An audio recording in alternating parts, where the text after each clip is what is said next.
మహారాష్ట్ర ముఖ్యమంత్రి ఎవరు అనే దానికి ఇవాళ తెరపడే అవకాశం కనిపిస్తుంది. మహారాష్ట్ర సీఎంగా ఎవరిని ఎంపిక చేయాలన్న దానిపై ఇవాళ ఢిల్లీలో కీలక సమావేశం జరగనుంది. ఈ సమావేశానికి మహాయుతి నేతలు హాజరు కానున్నారు. సీఎం ఎవరన్నది హైకమాండ్ తేల్చనుంది. ముఖ్యమంత్రితో పాటు 2 డిప్యూటీ సీఎంలను ఎంపిక చేసే యోచనలో హైకమాండ్ ఉన్నట్లు తెలుస్తోంది.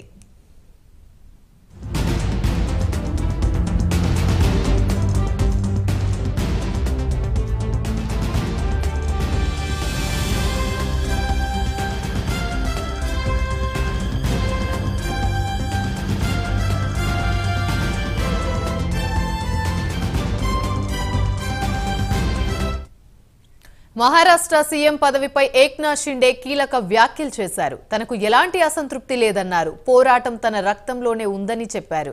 తాను సీఎంగా ఏనాడు ప్రవర్తించలేదని, ఒక సామాన్యుడిలా ప్రజల్లో తిరిగానని చెప్పుకొచ్చారు.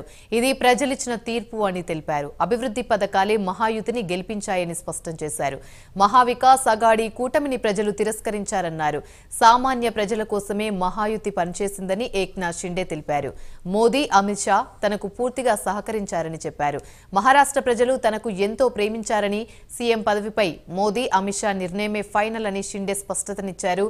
దీనిపై మరింత సమాచారం మా నేషనల్ బ్యూరో చీఫ్ కళ అందిస్తారు. కళ,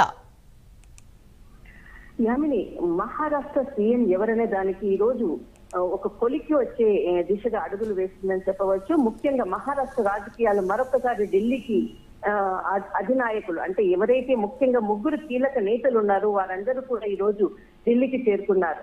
అయితే ముఖ్యంగా గత 4 రోజుల నుంచి ఎప్పుడైతే 23వ తేదీన రిజల్ట్ వచ్చిన తర్వాత అప్పటి నుంచి కూడా రాజకీయ ప్రతిష్టంభన నెలకొని ఉంది. దాదాపు మహారాష్ట్రలో ఇప్పటి వరకు కూడా ప్రభుత్వాన్ని ఏర్పాటు చేసే దిశగా కూడా అడుగులు పడలేదు. అయితే నిన్న కీలకమైనటువంటి సమావేశం ఏక్నాథ్ షిండే నాగపూర్ లో పెట్టినటువంటి సమావేశాన్ని ఇక్కడ మనము కొన్ని విషయాలు ఇక్కడ మనం ఖచ్చితంగా స్పష్టంగా చెప్పాలి.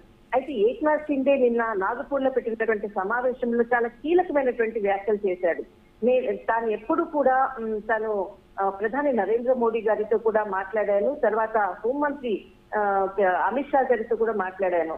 అయితే వారు ఏ నిర్ణయం తీసుకున్నా కూడా నేను దానికి కట్టుబడి ఉంటానని మొదటిసారిగా ప్రెస్ మీట్ లో ఘంటాపదంగా ఆయన చెప్పడం జరిగింది నిన్న నాగపూర్ లో జరిగినటువంటి ప్రెస్ మీట్ లో. అయితే 3 రోజుల తర్వాత ఇది 4వ రోజు జరిగేటువంటి పరిణామం అని చెప్పవచ్చు. ఏంటంటే మొన్నటి వరకు కూడా ఖచ్చితంగా తాను మహాయుతి అనేటువంటి ఒక ప్రభుత్వ దిశగా అడుగులు వేసి ప్రభుత్వాన్ని ఏర్పాటు చేసి మహారాష్ట్రలో విజయం సాధించే దశలో కీలకంగా నేను వ్యవహరించాను, నేనే సీఎం అంటూ ఆయన అభిమానులు కార్యకర్తలందరూ కూడా కాబోయే సీఎం ఏక్నాథ్ షిండే అంటూ కూడా మొన్నటి వరకు ఉన్నటువంటి వ్యక్తి నిన్న అకస్మాత్తుగా ఒక ప్రెస్ మీట్ పెట్టి నేను బీజేపీ పార్టీ అంటే విజేయుడిని, వారు ఏ విషయాన్ని కూడా చెప్పినా దాన్ని నేను ఖచ్చితంగా పాటిస్తాను అన్నటువంటి కీలకమైనటువంటి ప్రెస్ మీట్ ఇక్కడ చాలా ముఖ్యమైనటువంటిది మహారాష్ట్ర రాజకీయాల్లో. అయితే ఇక్కడ మనకు నిన్న జరిగిన తర్వాత ఏదైతే పరిణామాలు ఉందో ఈ రోజు ఢిల్లీకి రాజకీయాల్లో ఉన్నటువంటి ఏక్నాథ్ షిండే గాని, తర్వాత దేవేంద్ర ఫడ్నవీస్ గాని, తర్వాత అజిత్ పవార్ గాని, ఈ 3 నాయకులు మరొకసారి హోంమంత్రి, కేంద్ర హోంమంత్రి, హోంశాఖ మంత్రి అమిత్ షా గారితో భేటీ కాబోతున్నారు. అంటే ఈ రోజు ఒక కొలికి అంటే ఎవరు సీఎం అన్నది ఈ 3లో మాత్రం ఖచ్చితంగా ఈ రోజు ఒక ఫైనలైజ్ అయ్యేది ఉంది. ఒకవైపు ఇప్పటి వరకు కూడా 4 రోజుల వరకు కూడా మహారాష్ట్ర ప్రభుత్వం అడుగులు వేయకుండా తడ్డిన పడ్డలా జరుగుతున్నటువంటి సమయంలో ప్రతిపక్షాలు కూడా నిన్న తమ వాయిస్ ని వినిపించడం ప్రారంభించే రాష్ట్రపతి పాలన విధించేది మహారాష్ట్రలో ఇక్కడ ప్రభుత్వం ఏర్పాటు దిశగా లేదు అంటూ కూడా వారు వాయిస్ పెంచడం చేశారు. దీనితో అక్కడ ఉన్నటువంటి రాజకీయ మొత్తం అంతా కూడా కొంత ఫాస్ట్ గా ఢిల్లీ వరకు చేరుకుందని చెప్పవచ్చు ఒకవైపు. మరొక వైపు ఇక్కడ ఉన్నటువంటి మహారాష్ట్ర రాజకీయాల్లో ఉన్నటువంటిది ఈ 3లో ఎవరు అన్నది మాత్రం ఈ రోజు ఢిల్లీలో చాలా కీలకమైనటువంటి పాయింట్.